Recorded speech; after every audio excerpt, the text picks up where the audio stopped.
Good morning, everyone, again. It's my great honor to introduce a good friend and a very respected economist in China, Dr. Yongding. Dr. Yongding had his PhD in economics from Oxford University. But as I understand, actually before he went to Oxford University in the 1980s, he was deeply involved in policy discussion in China at that time. And after he got his PhD from Oxford, came back to China, and then became the director of the Institute of World Economy and Politics in the Chinese Academy of Social Sciences for quite a long time. And he also served as a member of the Monetary Policy Committee of Central Bank in China. And he's a former president of the China Society of World Economy. And also he's a member of the advisory committee of NDRC's National Policy Committee. And he's also a member of the Advisory Committee of Foreign Policy of the Ministry of Foreign Affairs. He's also elected as academician of the Chinese Academy of Social Sciences. Yongding has published widely in Chinese and also in English, and his opinions have been quite influential both inside China and in the world. And today we're fortunate to have him to talk about the Chinese economy in 2012. The floor is yours.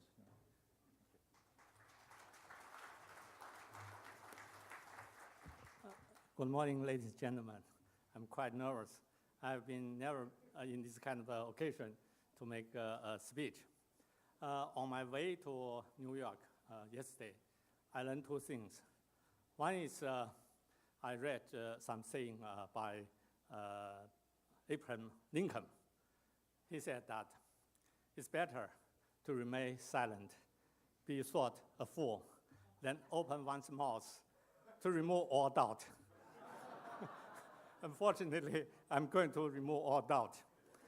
Secondly, I read an article by FT saying in 2008 and 2009 and perhaps 2011, the best forecaster is a fox living in backyard of FT reporter. I'm not quite sure whether my comment on China's economic situation will be better than that of fox. Anyway, it's a great honor. And in last session, I think three of my friends made very good presentation. I don't think I have many things to add on their excellent presentation. I just want to do sort of a summary. And usually I will make some criticism about the Chinese economy, China's policy making, and also I enjoy and criticize Professor Krugman. And I think he's not fair, both in terms of his opinion on China, on United States. And usually, I think economists should say something against the wind. But because in this place, it's not in China, so I think I should say something to defend the policy of the Chinese government.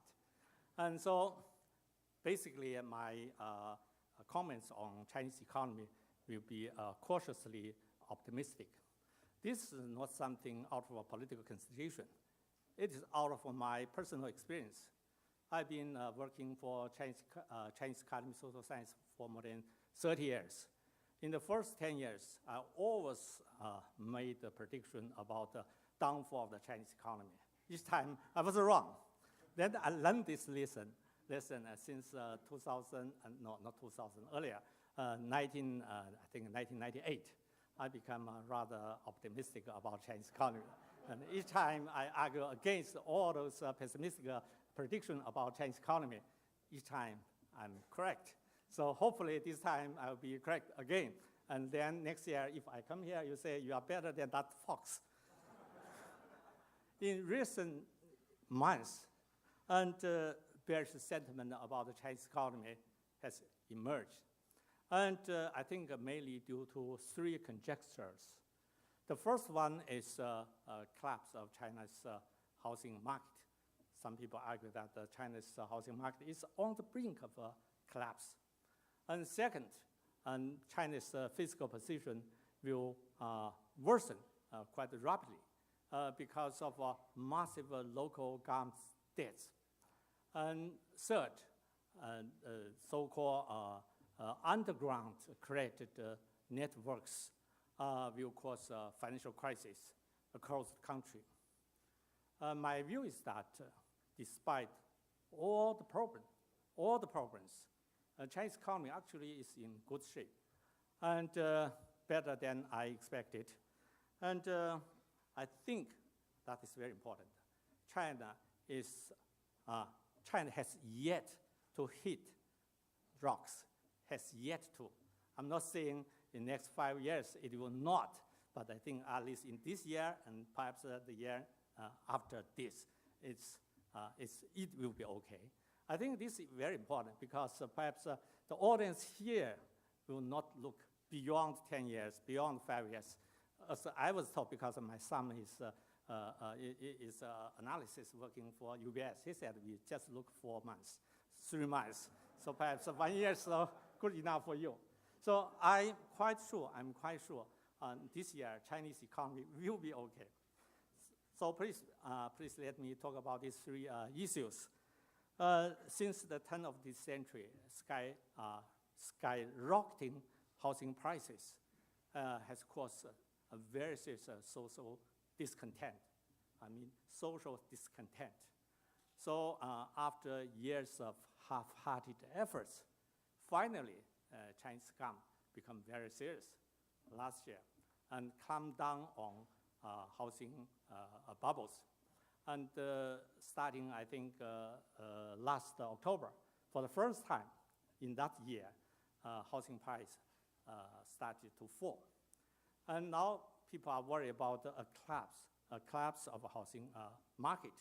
I think this kind of worry is warranted. According to Jim O'Neill, in this year, the biggest question is not European sovereign debt crisis. Perhaps it's not U.S. Whatever problems. It is whether China will be manager of soft landing. Soft landing is a keyword for this year. And those who have doubt about whether China will be able to manage soft landing will worry about two things. I think number one is the dramatic drop of investment in real estate development. And because in China, investment in real estate account for something like 1/4 of China's fixed asset investment, account for 10% of GDP. Actually, 9.9 last quarter, to be precise. 9.9% of GDP is way too high compared with Japan, compared with Korea in their high growth period. So if there's a dramatic fall of this investment, China's growth rate will fall quite significantly. This situation is a little bit different from 2009. At the time, the most worry is China's net export, because in 2007, 2009, China's trade surplus over GDP ratio is something like 7%, 8%. According to your statistics, more than 10%. So if there's dramatic fall of the growth in next export, then of course China's economic growth rate will fall quite dramatically. And this year, if the growth rate for investment in real estate development fall by, say, 20%, then more than 2% of China's growth will be cut. And that will be very serious. And for China, 8% is okay. Even 7% is okay. But less than 7%, it means crisis, economic crisis, and perhaps political crisis. So that is very serious. And of course, dramatic fall of China's net export will also have an important impact on China's growth. But this year, I think the most serious worry is about the fall of the growth rate of fixed asset, growth rate of real estate investment. So this is an important thing. But I think perhaps that will not be the case, because as Madam Zuo mentioned that most Chinese people agree that, also among economists, the real demand for housing is still very strong. So we are discussing by how much the price of housing fall, then the potential buyers will enter the market. The consensus is 20%. If there's 20% fall of housing prices, then a large number of white-collar workers, maybe young students, graduates, and so on, they will enter into the market. So to set a floor to the decline. So most people will not think China's housing prices will fall more than 20%. Then, okay, if fall more than 20%, what will be the impact on China's financial system? According to Liu Mingkang, as mentioned by Madam Zuo, according to Liu Mingkang, he's the chairman of China Bank Regulation Commission. According to their statistic, if there's fall for 20% of housing prices, it will not really disastrous for China's banking system, because fortunately, China has no supply mortgage. China want to learn from the United States to introduce MBS, CDO, so on and so forth. But we don't have time. As soon as you want to learn, you collapse. I mean, so this is the so-called later comers advantages. Each time when we learn, then you make mistake, then, we will not learn. Okay, so 50%, okay, it doesn't matter, because since 2009, down payment rise from 40% to 60%, 6%. So if if the housing prices fall by 40%, the coverage of bank loans, according to Liu Mingkang, not me, still 100%. Banks will not be able to get interest and so on, but they will be able to take back principal, so no big deal. And more importantly, I think, for me, the most serious problem, most important problem for housing market, perhaps it's not a collapse of a bubble, so forth. It's a matter of resource allocation. You see, as I mentioned, the share of China's housing investment is 10% of GDP. It's way too high. China's average income, per capita income, is less than $5,000 US, something like 4,020 or 80, I don't remember precisely, less than 5,000 US dollars. How come a developing economy can build its economy on a sustainable base on concrete, cement? That's ridiculous. In China, we are suffering from lots of problems, lack of social welfare. If you are old, I'm old. If I want to move into an old people's house, I can't find a bed. And if I'm you, it's difficult for us to be admitted in a decent hospital. We should really put more resources on those areas. But instead, we build more houses, luxury houses. That is ridiculous, terrible. I'm very poor intellectual. I think poorer than my colleagues. But to be honest, I can tell you, I have 2 houses, one in Beijing, another in Hainan. But the other one is not under my name. It's under my son's name. Okay, that's a modest one, but still, even I thought this is instrumental. If I can have 2, I don't know how many they have. So there's something terrible wrong, and we should make a correction. So even if there's a fall of housing prices, if even there's a quite significant fall of investment in real estate, especially in housing construction, as long as it's not too dramatic, it's a welcoming development. I welcome that. The second issue is local government debts. I think this is a relatively new phenomenon. In 2009, local governments are encouraged by central government to create a sort of a special purpose vehicles. In Chinese name is local financial platforms. And now we have 6,752 local financial platforms. And they are encouraged by central government to borrow from commercial banks with the future government revenue as a collateral. And for what? For packaged investment projects. This actually make a very significant contribution to China's recovery, economic recovery in 2009. But the thing is that with the this excessive, they borrow too much, and their investment is not very successful and so on. So we worried. According to National Audit Office, the total amount of these so-called local government debts, I mean, I should say this special kind of local government debts. Usually in China, local governments are not allowed to issue bonds, raise money to bear debts. But this time is quite special.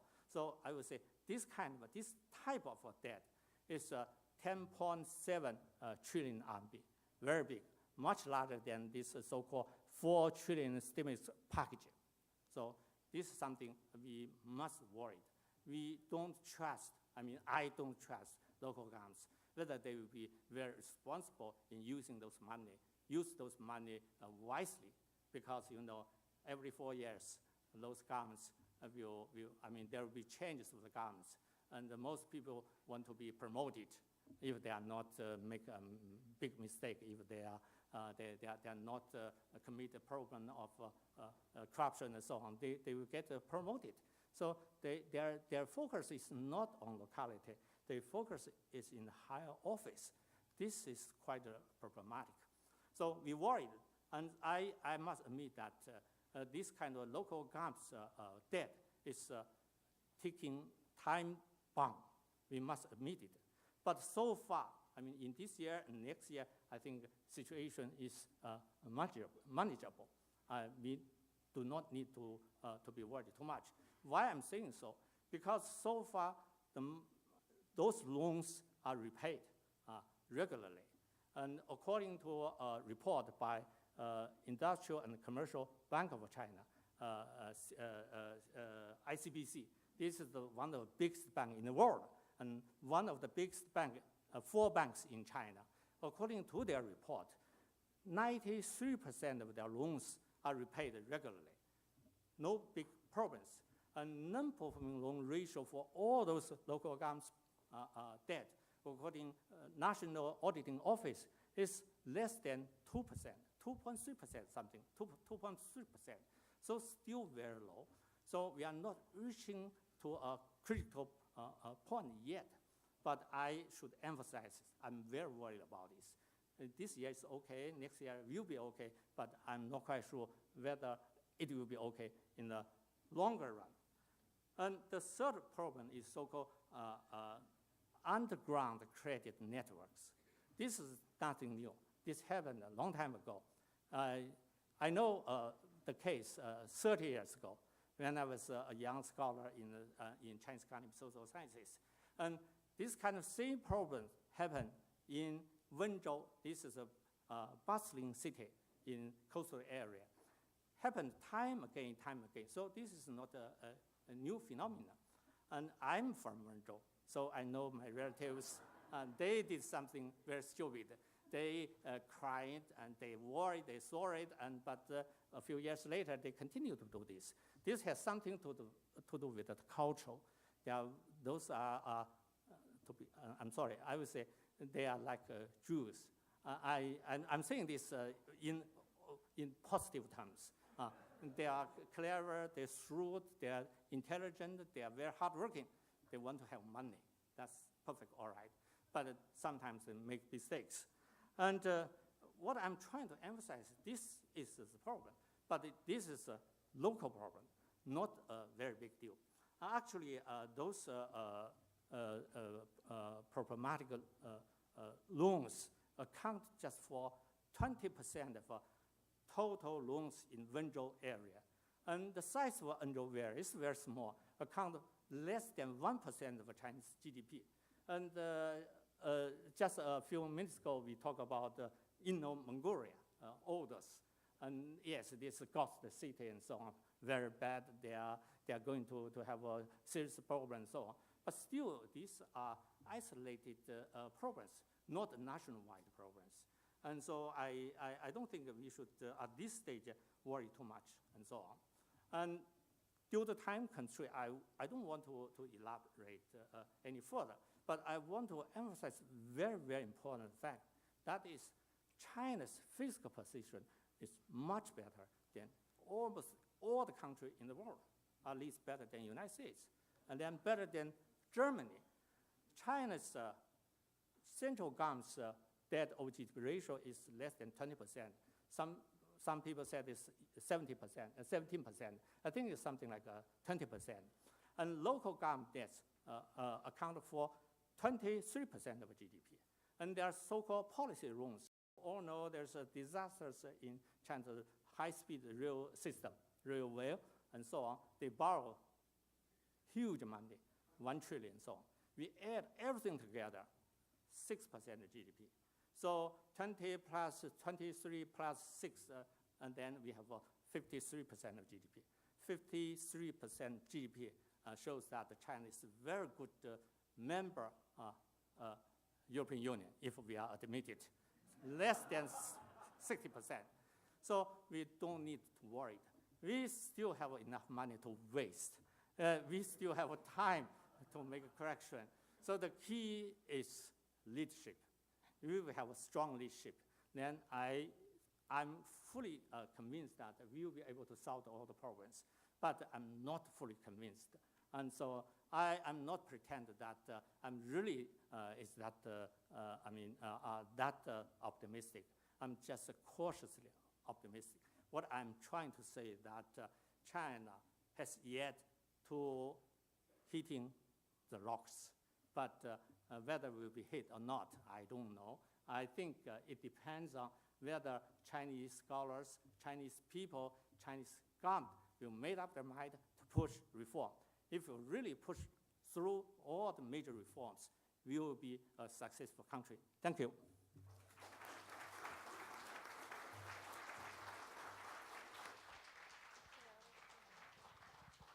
Thank you very much, Yongding, for this very humorous but very illuminating speech. Now we have time to open up the floor and to entertain some questions. Okay. Let's just start from the very back. Okay, I see 2 hands over there.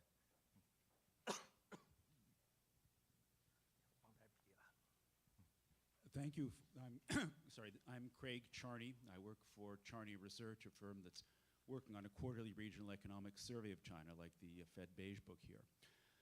Thank you for both witty and I thought impressive expose. I'd like to focus on the third topic relating to off-the-books debts and various other kinds of investment vehicles. You mentioned that the policy loans and others would amount to only 1% of GDP. In this country, we heard similar things about the subprime loans prior to the subprime crisis. The consequence that ensued was not because the large sum initially involved, but because of the effect it had on various firms. And the question I would have is, isn't there a substantial risk to the system, both to the banks that have created off-the-books investment vehicles, to non-financial firms that have invested in various forms, that are making various sorts of loans and other vehicles, and high net worth individuals who are doing the same, if there is a contraction simultaneously in the property market, the export market, and local manufacturing? Couldn't that have actually consequences significantly beyond the 1% of GDP you mentioned.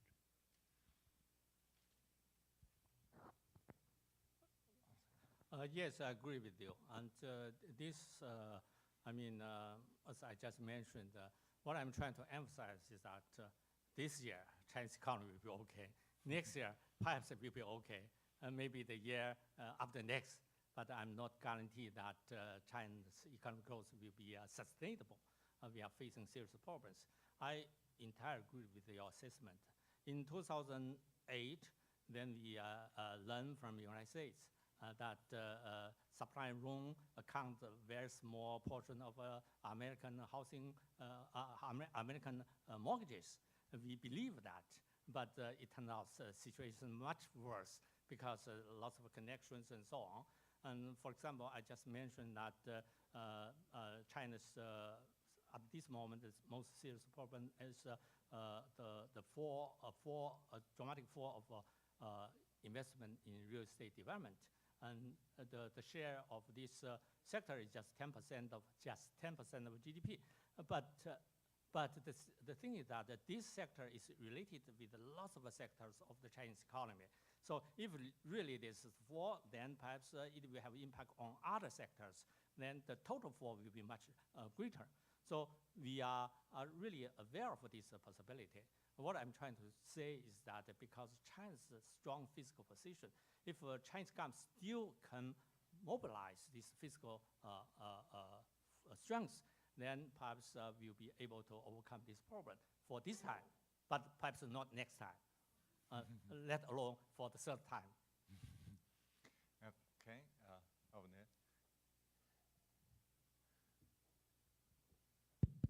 Henry Yan, Chief Financial Officer with CST Digital Network. If I recall, I think Professor Huang had a slide talking about the world's GDP forecast will be around 5 to 6%. US and Europe will be 2 to 3% for the next few years out. I think, Professor, you talked about China having GDP going forward, 9% will be okay, 8% will be fine, and then you talk about 7% and perhaps below be in trouble. I think when outside of China, when people will hear GDP growth in US and Europe above 3 to 4%, will be jumping for joy. Can you talk about the reasons why and details why you talk about China having GDP growth less than 7% will be in trouble? I don't think I can give you a quantitative answer about this, but I would like to give you one fact. I was a member of this national planning. And in the 12th national planning, we call the 12th five-year plan. And the target for economic growth is 7%.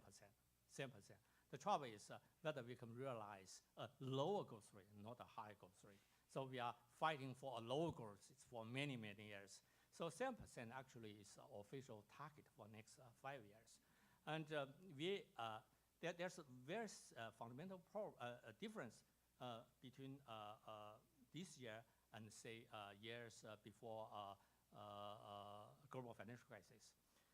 That is China's demography has changed quite significantly. And previously, why we emphasize the importance of high growth? Because without a very high growth, then we could not solve the problem of unemployment.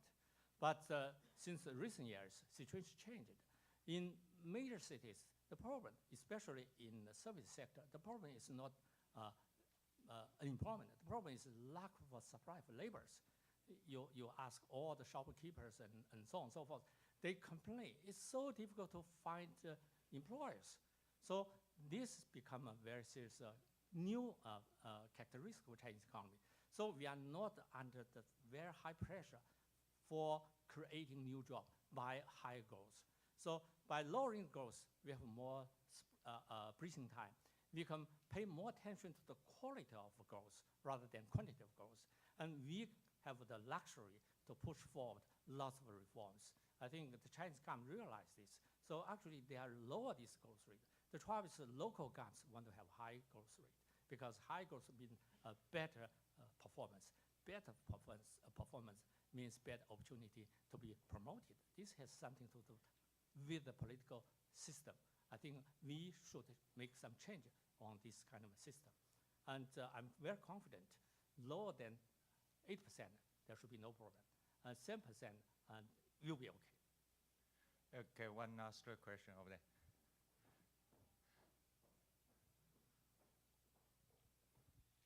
Thank you. Very good presentation, sir. William No, Asset Development Corporation. The Chinese society is undergoing one of the most massive demographic changes the world has ever seen, more quickly than any other society as the population ages quickly. And you just pointed out that there is indeed a shortage of workers in some regards. What is the impact economically for China as the population ages and the worker to retiree disparity increases dramatically? I think this, I think there should be one caveat. Because in China, it's difficult to have a reliable statistic about this kind of demography, just like income. For example, if you ask, I have one child. Everybody have one child. But actually, I know lots of people, they have more than 3. My son just married, and his wife has 1 sister, 1 younger brother. Their parents are much younger than I am. So I'm not under the restriction, I have just 1 child, but they have 3. And their relatives have more than 1, 3. So lack of supply of labor has something to do with the demography, definitely.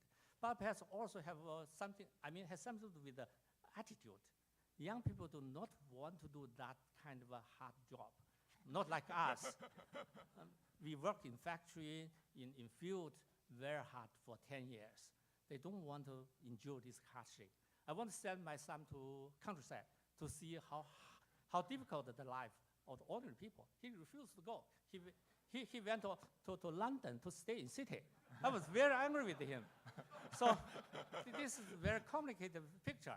So demography, yes, and also attitude, and very important. But this is something very positive, because people want to have a decent life. Then they will have more aspiration for a better life. I think that's very positive. And as your question, I must admit that according to statistics, you are right. But I should give you some tips. Be careful about this kind of statistics. Okay, thank you very much, Yongding. Due to time constraint, I have to draw a conclusion here. And let's join with me to thank Yongding again for his